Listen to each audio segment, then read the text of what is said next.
Pinaiimbestigahan ni US President Joe Biden kung paano nakalapit ang bumaril kay dating US President Donald Trump sa Pennsylvania sa Amerika. Take a look at what happened.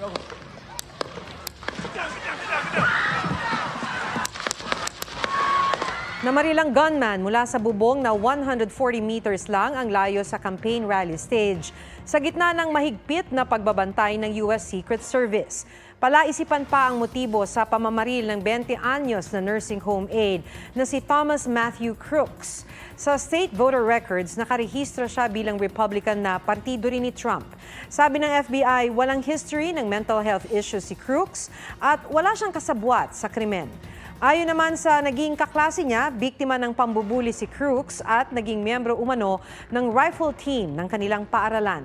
Si Trump maayos na ang lagay at nagtungo sa Milwaukee, Wisconsin para sa Republican National Convention kung saan formal siyang inonominate bilang Republican presidential candidate.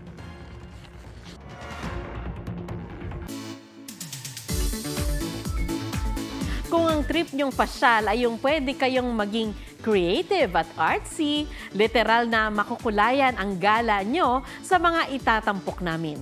G tayo dyan sa report ni Katrina Son.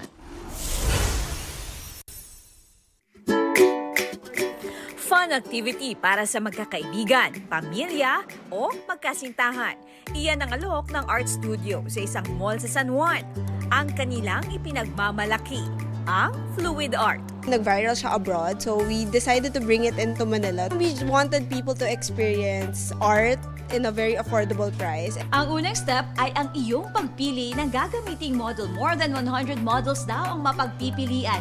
Meron dyang aso, pusa at pig. At itong mga models na to, pwede rin daw gawing alkansya. Pagkatapos niyan, syempre, mamimili ka na ng colors. 3 kulay daw ang kakailanganin. At syempre, ready ka nang simulan ang iyong proyekto.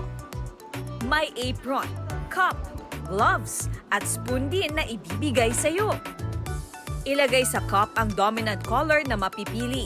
Kapag kompleto na ang 2 to 3 color choice, dahan-dahang ibuhos sa napiling model. At ilang segundo lang, may fluid art project ka na. Nalalabas na yung another side of me na malabas yung creativity ko. Kung gusto namang subukan ang pagpipinta, sagot kayo ng isang studio sa Eastwood. It's the first of its kind here in the Philippines. So we offer painting sessions even for first time magpipaint. May couple session, kids session, at group of family session. Meron ding open session kung saan pwedeng mamili ng gagayahing painting. Medyo mahirap pero tutulungan tayo ni Kevin na ma-achieve ito.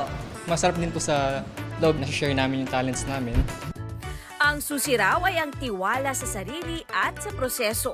Kasama sa package ang appetizer, snack at drinks. It's really nice to do painting, especially pag stress ka. Katrina Son, nagbabalita para sa GMA Integrated News.